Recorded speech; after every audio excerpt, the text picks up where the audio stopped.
Buenas tardes. Voy a hablarles sobre los derechos políticos y los deberes. El artículo 30 menciona que son ciudadanos peruanos mayores de 18 años para el ejercicio de la ciudadanía y se requiere la inscripción electoral. A lo cual refiere que Rubio Correa, que ciudadanía es el vínculo que tiene el Estado con el ser humano. Y refiere que nosotros los ciudadanos somos personas de una comunidad política, por lo tanto tenemos derechos políticos. Vidal Campo menciona que es una cualidad jurídica que otorga el Estado, ¿no? Si hablamos de un Estado instituido en derecho positivo, y todas las personas deben ser consideradas para hacer uso del ejercicio de sus derechos políticos, por lo cual deben intervenir en asuntos públicos, participar en los temas públicos, y tienen derecho obviamente a votar y poder ser elegidos también como representantes de la sociedad. En el artículo 52 de la Constitución Política también nos hace referencia a la nacionalidad. La ley 26497, que fue la que creó el Registro Nacional de Identificación y Estado Civil,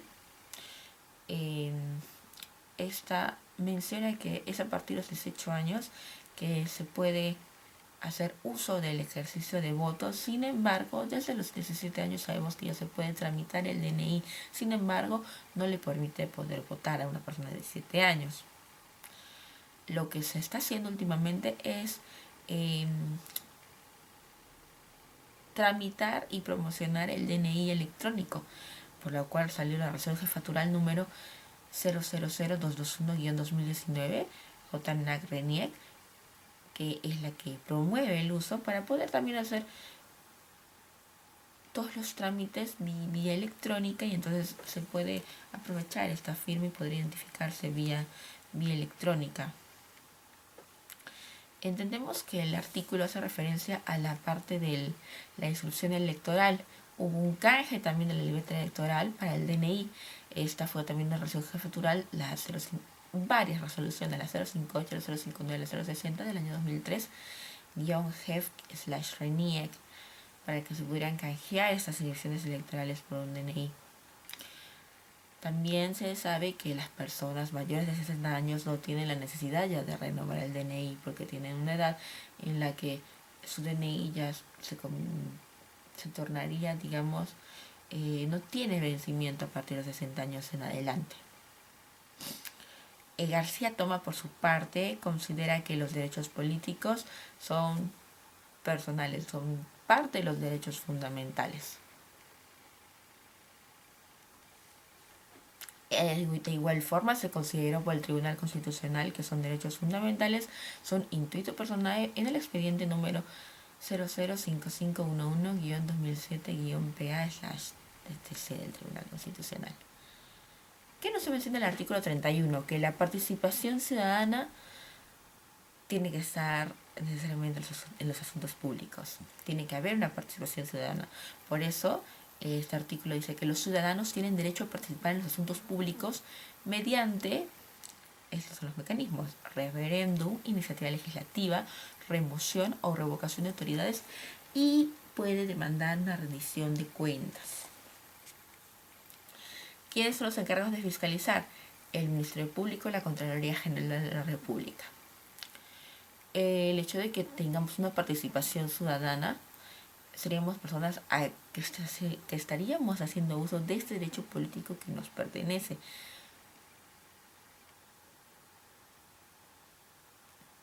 Como mencionan, se supone que cuando nosotros escogemos a representantes públicos, ellos tendrían la obligación de hacer una rendición de cuentas, porque a través de esa rendición de cuentas se puede materializar el Estado de Derecho.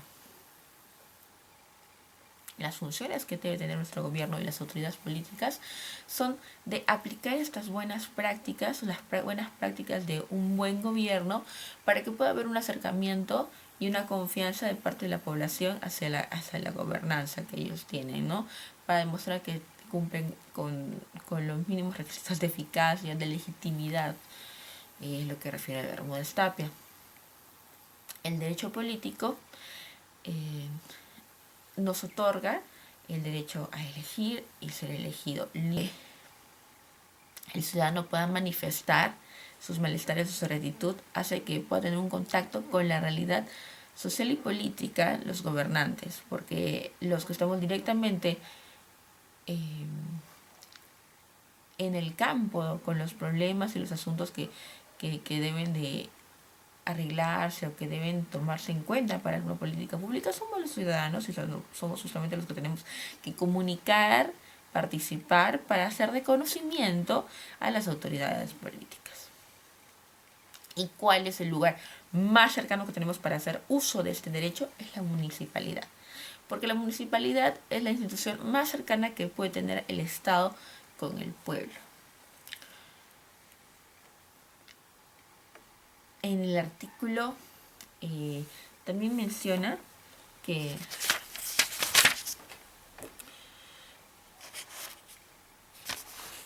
también que hay excepciones. ¿Qué puede ser sometido a referéndum? La reforma total o parcial de la Constitución, la aprobación de normas con rango de ley, las ordenanzas municipales y las materias relativas al proceso de descentralización.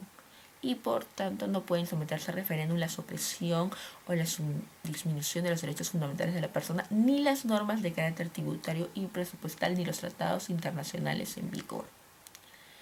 Entonces, hace referencia a que la votación en este tipo de mecanismos de referéndum es lo que expresa, ¿no? Expresa que tenemos discrepancias con este tipo de reformas, ordenanzas o de procesos de descentralización. El referéndum puede tanto rechazar o aprobar un proyecto normativo por el órgano legislativo y expresar, ¿no?, una opción política. Por su parte, una iniciativa popular es aprobar un proyecto normativo que una parte del pueblo ha propuesto, ha elaborado y que, bueno, no ha sido aprobado por el Poder Legislativo. Wieland reconoce 3 tipos de referéndum. Tenemos el consultivo, el opcional o facultativo y el obligatorio. El consultivo es una votación no vinculante previa a la decisión del órgano legislativo. El referéndum obligatorio se da por disposición de la Constitución Política del Perú y el referéndum opcional es también convocado por una parte de la ciudadanía o puede ser convocado por un órgano del Estado.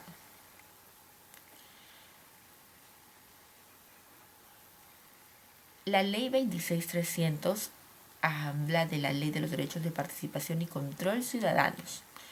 Reconoce también el referéndum, pero como una reforma total o parcial de la Constitución Política del Perú. El artículo 206 hace referencia a la reforma constitucional y se entiende que puede plantearse la iniciativa por el presidente de la República con la aprobación previa del Consejo de Ministros.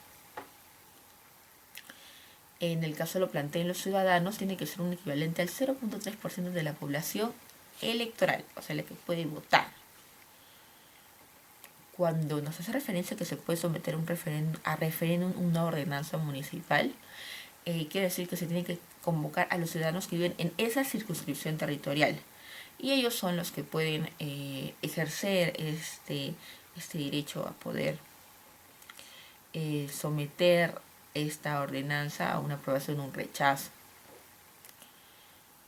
En el caso de la Ley Orgánica de Municipalidades, es la que menciona que para poder someter una ordenanza municipal a referéndum se tiene que convocar por el Jurado Nacional de Elecciones a un consejo municipal que represente no menos del 20% de los ciudadanos que viven en esta área territorial.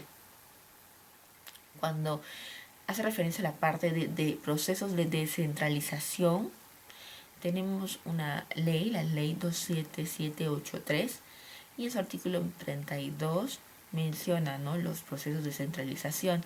También el artículo 190 menciona que se puede realizar, ¿no?, a través de la descentralización, la unión de dos o más regiones, ¿no?, si son contiguas, para que sea una sola. Existe también otra ley, la ley 28724, que es la ley de incentivos para la integración y conformación de regiones. El artículo 33 nos menciona que existe una suspensión del ejercicio de la ciudadanía. O sea, puede darse casos en los que los ciudadanos pierden este derecho político, pero no de manera eterna, digamos, ¿no? No para toda su vida, sino de una manera temporal. Pero tienen que presentarse los siguientes citos, se puede llamar así, en los siguientes casos. Como puede ser una resolución judicial de interdicción,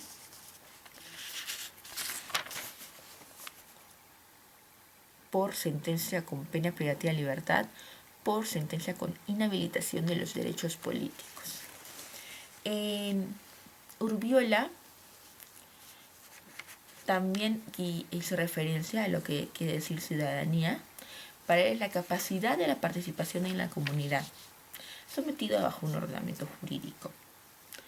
Cuando hablamos de una resolución judicial de interdicción, que es el inciso 1 de este artículo, quiere decir que es una decisión adoptada por el juez. Tiene que operar bajo una resolución judicial que esté anexa a la sanción, pues una sanción accesoria, es lo que refiere Quiroga, e implica, ¿no?, que se declare esta incapacidad civil del ciudadano. Entendemos que para que sea una incapacidad civil tiene que encajar en los artículos 43 o 44 del Código Civil, que se refiere a la incapacidad absoluta e incapacidad relativa, ¿no? Acá encontramos a los menores de 16 años, bajo ciertos términos, no todos, aquellos que determina la ley, los que se encuentran en pruebas de discernimiento, sordomudos, ciegos, sordos, en la capacidad relativa, los retardos mentales, que sin deterioro mental, los pródigos, ebrios, toxicómanos, los que sufren de la anexa a la insurrección civil, ¿no?, también refiere el inciso 8. Esta capacidad civil debe estar declarada en la declaración, debe ser de carácter de declaración judicial. Debe ser demostrada. Por su parte, una sentencia con pena privativa de libertad, como puede ser una pena efectiva o suspendida, se entiende que es una pena efectiva, es donde aplicaría, ¿no?, la pérdida de los ejercicios del ciudadano de una manera temporal. Por eso se menciona que es suspendida. Sin embargo, el Jurado Nacional de Elecciones señala que esto no suprimiría en caso de que tenga que ejercer su derecho al voto, el ejercicio de sufragio. Se puede hacer ejercicio de este derecho, solicitar la dispensa a pesar de tener una pena suspendida, digamos, y esto está en la resolución número 0703-2011 del Jurado Nacional de Elecciones.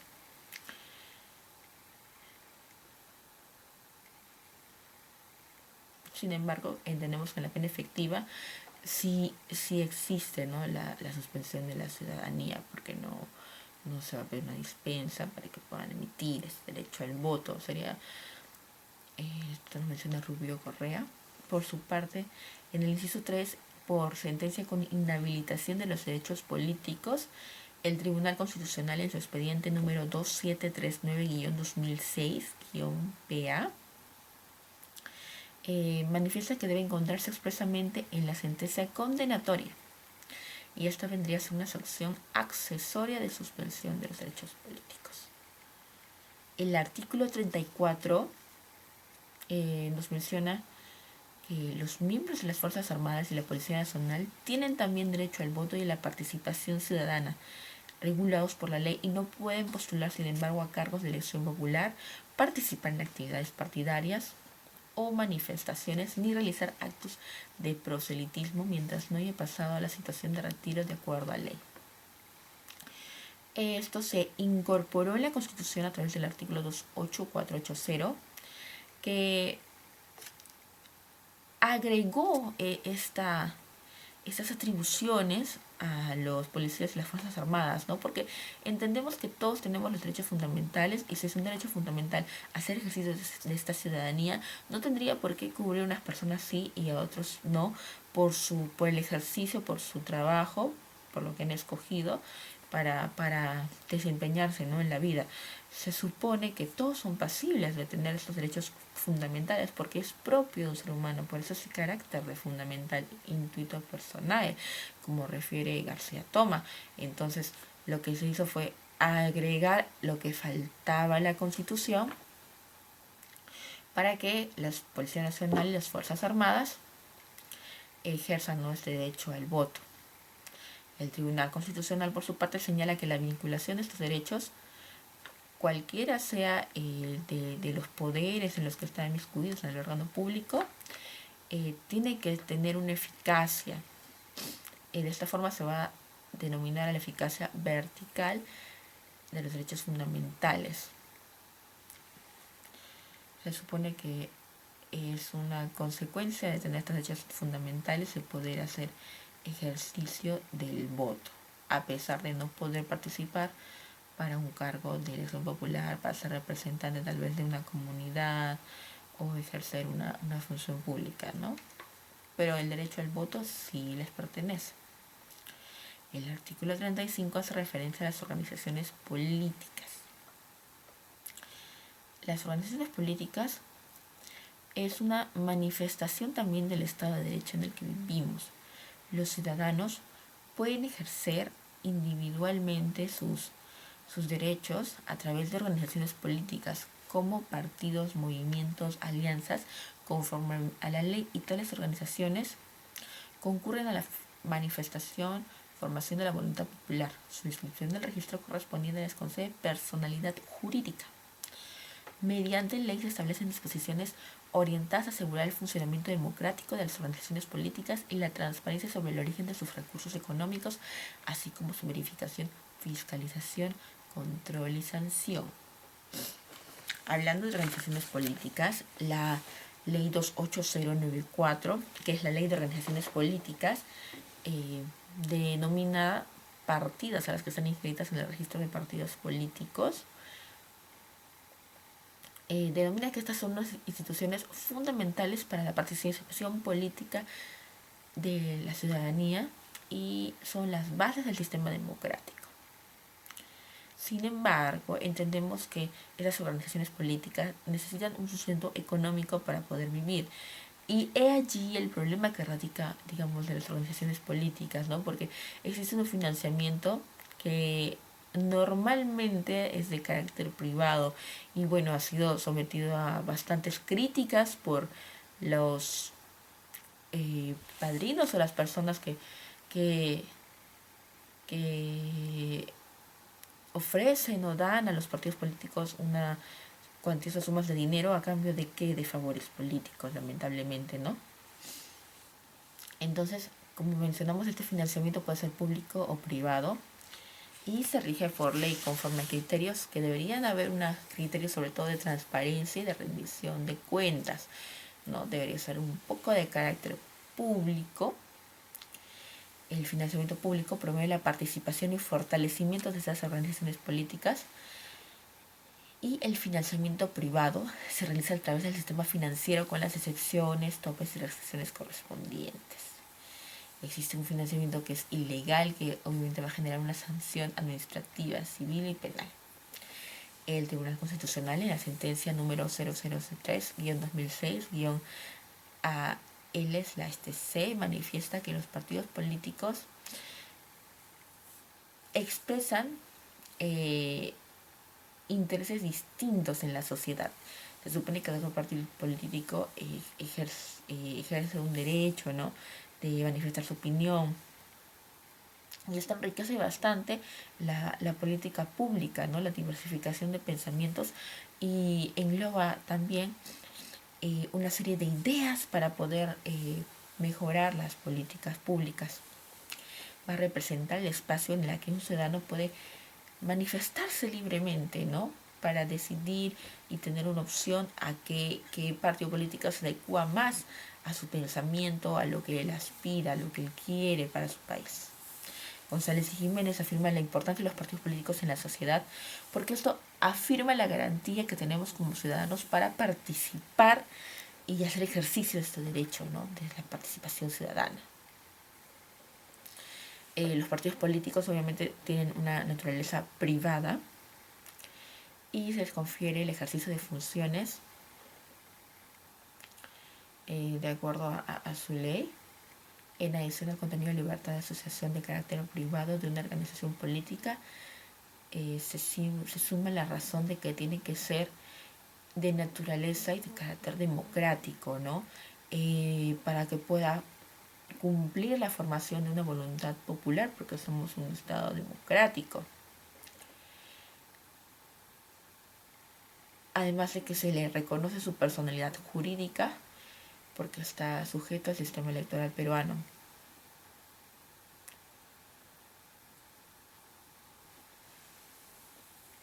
La OMPE es la que revisa el financiamiento de los partidos a través de auditorías y en caso no llegue a esclarecerse son pasibles de recibir una multa, ¿no? El artículo 36 nos hace referencia al asilo político. El Estado reconoce el asilo político y acepta la clasificación del asilado que otorga el gobierno asilante. En caso de expulsión, no se entrega el asilado al país cuyo gobierno lo persigue. Vallerriestra, que cita Guerrero y Palacios, manifiesta que existen dos modalidades del perseguido político. Uno que ingresa a la embajada del asilante y solicita la protección que viene a ser el asilo diplomático, y el otro que se interna en su territorio para reclamar protección, que es el asilo territorial. Entonces tenemos el asilo diplomático y el asilo territorial. Y si alguno de sus nacionales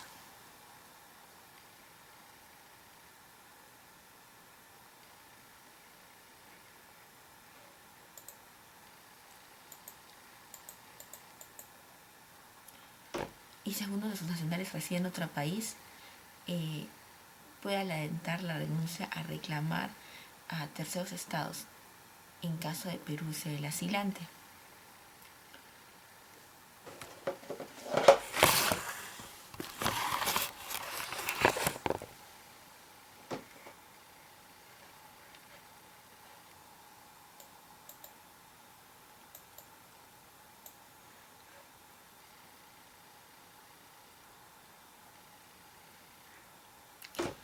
Si alguno de sus nacionales se reside en otro país, Perú adelanta a renuncia a reclamar a los terceros estados, y en el caso de Perú ser el asilante, exige se respete la decisión. Existen fundamentos humanitarios que buscan que el expulsado no sea entregado a quienes lo persiguen,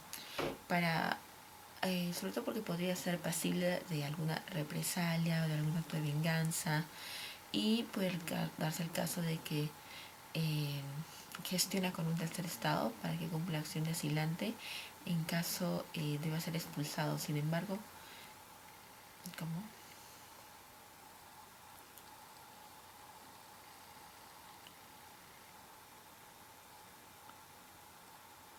Claro, ya.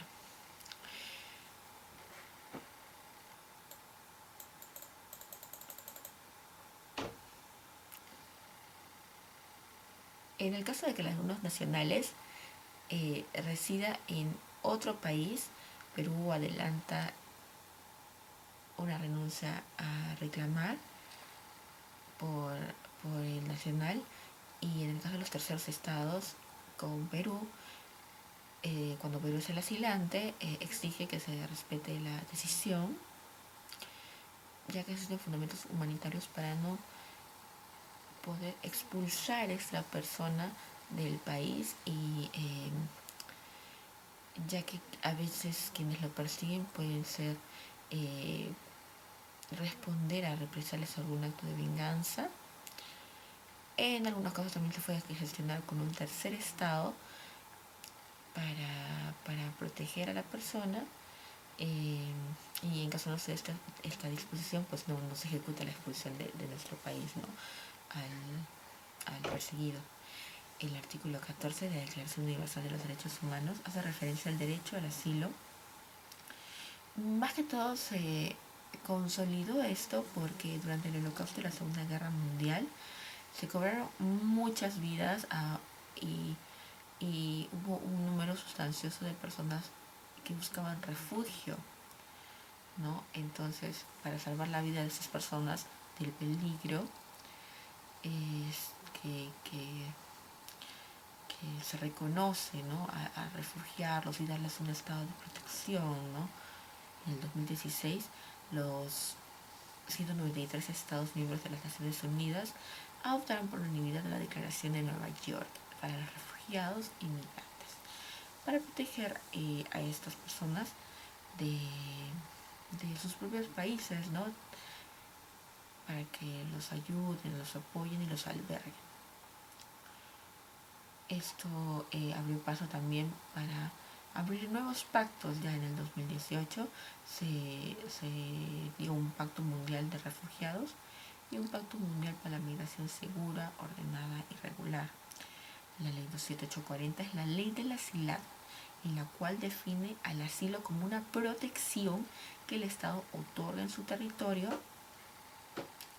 al extranjero considerado perseguido por motivos o delitos políticos y cuya libertad o vida se encuentran en peligro. El asilo concedido dentro de las fronteras del Estado se denomina territorial y el concedido en la sede de misiones diplomáticas, incluyendo las residencias de jefes de misión, naves, aeronaves o campamentos militares del país, se considera diplomático, ¿no? Hacemos referencia de nuevo a los dos tipos de asilo, diplomático y territorial.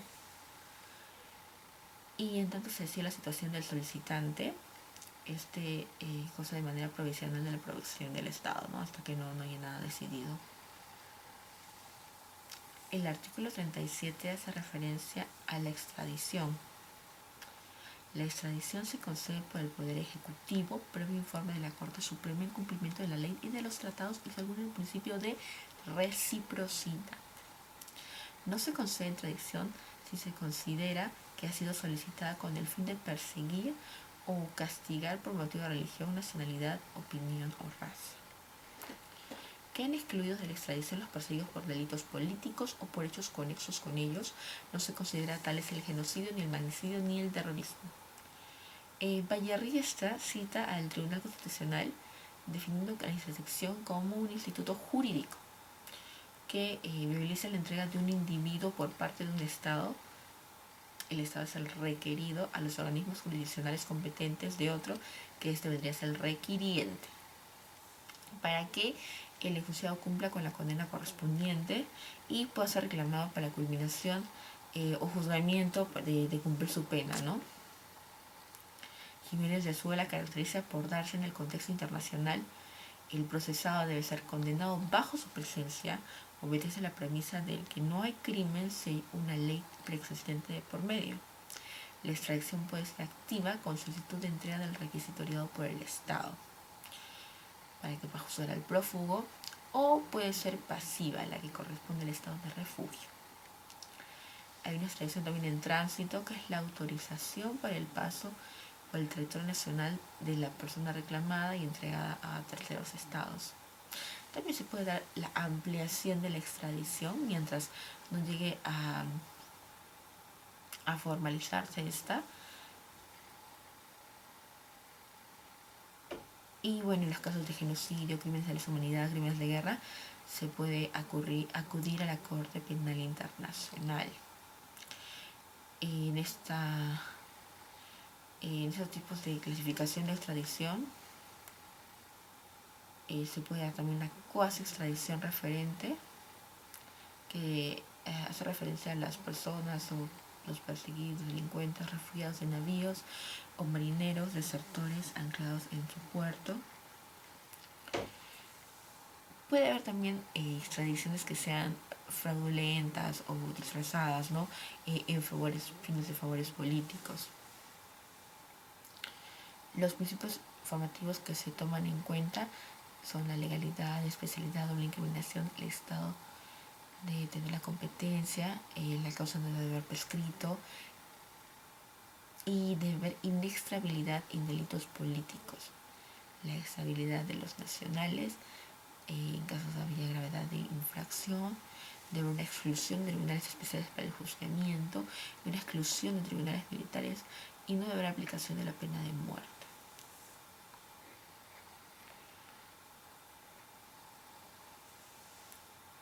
Vallerrista señala que las extradiciones de mayor importancia han sido en nuestro contexto social las informales, fraudulentas, rechazadas por defectos formales, revocada por error, revocada por falta de tipicidad, ausencia de incriminación, cuando han sido condenadas en ausencia por delitos imprescriptibles, o ha sido negociada también internacionalmente.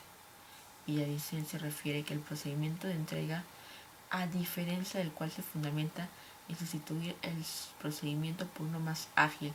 La idea es que si se va a hacer la entrega de un órgano jurisdiccional, de un Estado en un órgano jurisdiccional, no son de la misma competencia.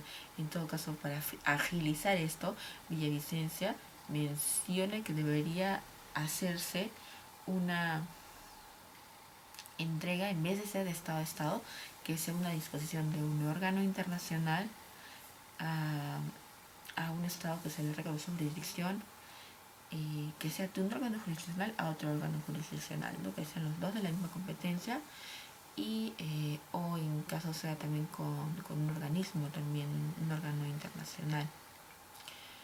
En estos casos el derecho internacional señala que los sujetos que han de estar protegidos por derechos humanos deben tener especial protección por su derecho a la vida.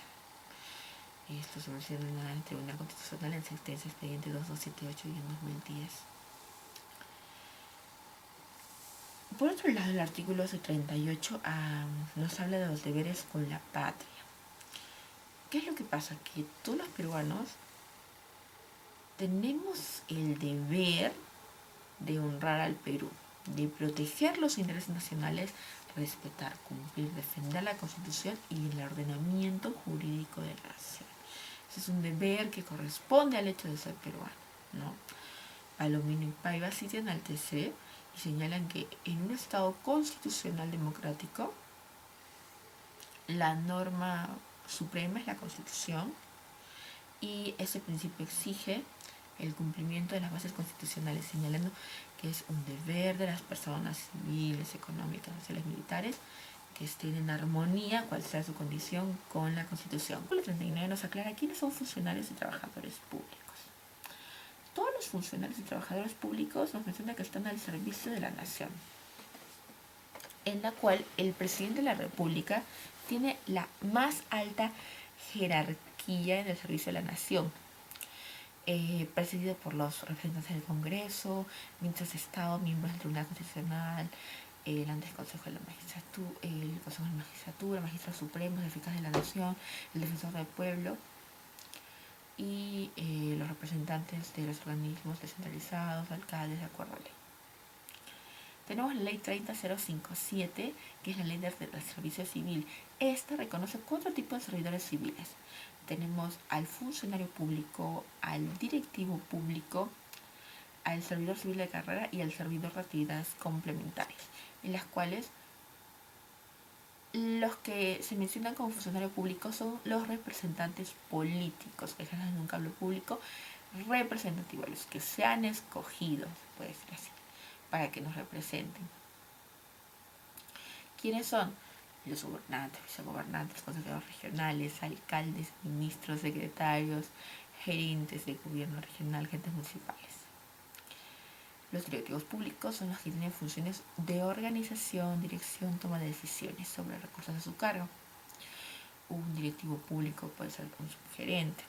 Un servidor civil de carrera es el que realiza las funciones directamente vinculadas al cumplimiento de las funciones sustantivas y de administración interna de una entidad pública, ¿no? Estos servidores civiles puede ser, digamos, alguien encargado de la imagen institucional, de prensa, de la central de comunicaciones, un servidor de actividades complementarias, el que realiza funciones de soporte, complemento, operativa respecto a las funciones sustantivas y de administración interna que se realizan en cada entidad. Ya estas personas son, digamos, como se menciona, ¿no? Complementarias. Tal vez los encargados de áreas verdes, los encargados de del recojo de residuos sólidos, que son trabajos más operativos.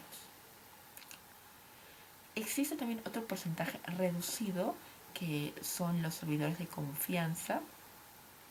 Estos solo pueden ser el 5% de los puestos totales de una entidad. Y son personas a las que se designa justamente por la persona que está a cargo de turno en ese momento, por disposición de esa persona. En caso llegase a reemplazarse, tendría que tener la aprobación de la persona que viene a reemplazar o ocupar el cargo, ¿no? Son personas netamente temporales, es su carácter, ¿no? Son de confianza y forman parte del entorno directo del representante o la cabeza de esa institución. La carrera administrativa, nos menciona el artículo 40, lo siguiente. La ley regula el ingreso a la carrera administrativa, los derechos, deberes y responsabilidades de los servidores públicos. No están comprendidos en dicha carrera los funcionarios que desempeñan cargos políticos o de confianza. Ningún funcionario o servidor público puede desempeñar más de un empleo o cargo público remunerado, con excepción de uno más por función docente. Entonces, le da la oportunidad a un funcionario o servidor público de que puede ejercer una segunda actividad, un segundo trabajo, que es la docencia. No están comprendidos en la función pública los trabajadores de las empresas del Estado o de sociedades de economía mixta. Es obligatoria la publicación periódica en el diario oficial de los ingresos que por todo concepto perciben los altos funcionarios y otros servidores públicos que señalan la ley en razón de sus cargos. Entonces menciona que los altos funcionarios y servidores públicos tienen que rendir cuentas, tiene que ser transparente los ingresos que estas personas perciben. Morón menciona que la carrera administrativa en sus orígenes tuvo netamente una estructura cerrada, se podría decir. ¿Por qué? Porque si bien es cierto que tenía ventajas para el sector público, para las personas de aquel entonces que tenían el paso abierto para poder postular y si tenían el chance, podían superarse, si superaban académicamente, se quedaban allí, ¿no? En su permanencia. Esto lo que hacía era elevar el costo de recursos humanos, generar mayor gasto en ello y obviamente lo que provocaba es que no hubiese competitividad, porque no había, digamos, un examen que tuviesen que rendir en función a sus méritos, ¿no? Simplemente había solo una superación académica, pero no había ningún instrumento, digamos, que evalúe, ¿no? Si es que se puede llamar así, su conocimiento. Ahora se habla bastante de competitividad con la ley de servicio civil, en la que en función a sus méritos, a sus conocimientos, exámenes que dé, constantes y permanentes evaluaciones, pues puede escalar, ¿no? en su carrera administrativa. La ley 3521 modifica la ley 31261. Esta regula la declaración jurada de ingresos, bienes y rentas de funcionarios y servidores públicos del Estado, con la finalidad de extender la referida obligación a todos los funcionarios públicos, empleados de confianza y servidores públicos para incrementar los alcances de fiscalización. Esta fiscalización es realizada por la Contraloría General de la República. La esencia de un cargo público es la dedicación que debería tener esta persona en ese cargo, ¿no? Por eso se reserva la función solo adicional de la docencia, porque no habría probablemente, o según el criterio a criterio de esta constitución, no se le podría dar toda la dedicación del caso a su función si se ejerciera otra profesión, ¿no? Por eso se permite solo la docencia, no de acumular cargos públicos remunerados, ¿no? tampoco es correcto acumular muchos cargos o más de un ingreso por parte del Estado. Argüelles Lazo, por su parte, distingue la acumulación de cargos porque, si bien es cierto, puede una persona tener, digamos, la sugerencia y también ser parte de una mesa directiva y ser parte de un consejo de defensa. O sea, puede tener varios cargos. Lo que distingue a esto es, esto sería como una acumulación de funciones, pero no siempre trae consigo el ejercicio de otro cargo público o una remuneración adicional, ¿no? La prohibición está en la de acumularlos, generar más ingresos de uno por parte del Estado. Esta transparencia de información de sus ingresos, rentas, patrimonios, hay una ley en realidad que el artículo 41 la menciona.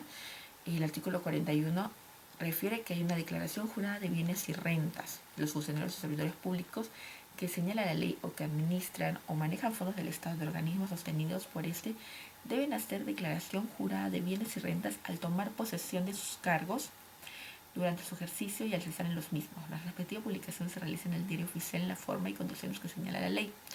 Cuando se presume enriquecimiento ilícito, el fiscal de la Nación, por denuncia a terceros o de oficio, formula cargos ante el Poder Judicial. La ley establece la responsabilidad de los funcionarios y servidores públicos, así como el plazo de su inhabilitación para la función pública. El plazo de prescripción de la acción penal se duplica en caso de los delitos cometidos contra la administración pública o el patrimonio del Estado, tanto para los funcionarios o servidores públicos como para los particulares. La acción penal es imprescriptible en los supuestos más graves, conforme al principio de legalidad. Generar más ingresos de uno por parte del Estado. Esta transparencia de información de sus ingresos, rentas, patrimonios, hay una ley en realidad que el artículo 41 la menciona. El artículo 41 refiere que hay una declaración jurada de bienes y rentas de los funcionarios y servidores públicos que señala la ley o que administran o manejan fondos del Estado de organismos sostenidos por este, deben hacer declaración jurada de bienes y rentas al tomar posesión de sus cargos durante su ejercicio y al cesar en los mismos. La respectiva publicación se realiza en el diario oficial en la forma y condiciones que señala la ley. Cuando se presume enriquecimiento ilícito, el fiscal de la Nación, por denuncia a terceros o de oficio, formula cargos ante el Poder Judicial. La ley establece la responsabilidad de los funcionarios y servidores públicos, así como el plazo de su inhabilitación para la función pública. El plazo de prescripción de la acción penal se duplica en caso de los delitos cometidos contra la administración pública o el patrimonio del Estado, tanto para los funcionarios o servidores públicos como para los particulares. La acción penal es imprescriptible en los supuestos más graves, conforme al principio de legalidad. Guzmán señala que existe una responsabilidad de trabajar por el Estado. Si uno trabaja para el Estado, está condicionado a tener una información transparente, a ser transparente en lo que percibe, sus fondos, sus bienes. Ya que los que son titulares del ejercicio público, la Contraloría General de la República y el Congreso pueden tranquilamente registrar y elaborar informes de todos estos titulares y personas representantes. A diferencia del otro, menciona a los altos funcionarios. Entonces, esa es la diferencia, ¿no? Que en la anterior artículo mencionaba a altos funcionarios y acá de todos, ¿no? O sea, sean de confianza, terceros, funcionarios, servidores públicos que manejan fondos del Estado. Abarca a todos los que tengan algún cargo público. En caso no sea controlado por la Contraloría General de la República, también puede intervenir la Defensoría del Pueblo con sus recomendaciones del caso. El trabajo netamente de los contadores públicos, el de registrar todas las operaciones de estados financieros y el uso de recursos. Esta responsabilidad financiera es un mecanismo de control administrativo que tiene un carácter interno, ¿no?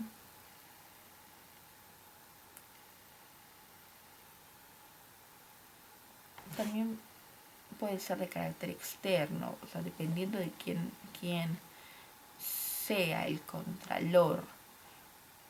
puede haber un contralor a nivel social o a nivel político, que puede ser el Congreso, o a nivel jurisdiccional, que puede ser el Tribunal Jurisdiccional, Poder Judicial o Jurado Nacional de Elecciones, o certamente, ¿no?, de la institución de carácter administrativo.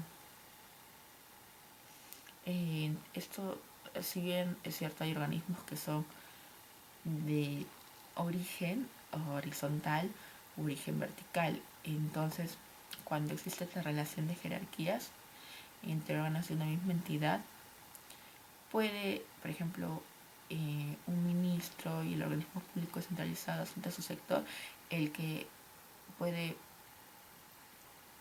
controlar, al ser el controlador sería el ministro, a sus organismos públicos, ¿no?, adjuntos, adscritos. El control administrativo puede ser externo, como les mencioné, interno al superior jerárquico. Cuando existe un enriquecimiento ilícito, el fiscal de la nación está facultado para poder denunciar estos delitos que perjudican las arcas públicas. Esto ya tiene una connotación penal. El artículo 42 refiere a los derechos de sindicación y huelga de los servidores públicos. Se reconocen los derechos de sindicación y huelga de los servidores públicos. No están comprendidos los funcionarios de Estado con poder de decisión y los que desempeñan cargos de confianza o de dirección, así como los miembros de las Fuerzas Armadas y la Policía Nacional. Casi se les excluye. Marray señala que los funcionarios con poder de decisión, ¿quiénes son los que hemos escogido nosotros por el voto? Como congresistas, cargos de confianza. La confianza que se entrega a la persona, más que al cargo en realidad, como los asesores. Entra la tercera figura, funcionarios con cargos de direcciones como directores de dependencias, gerentes generales. Estas son personas que tienen, digamos, cierto poder y entonces no pueden ellos sindicalizar o hacer huelga.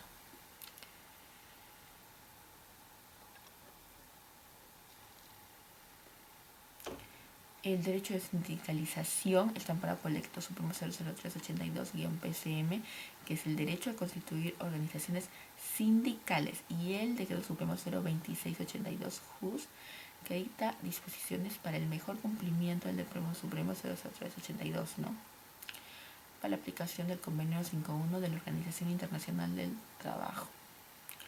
La Organización Internacional del Trabajo reconoce la sindicalización de la administración pública. Bueno, muchas gracias por su atención.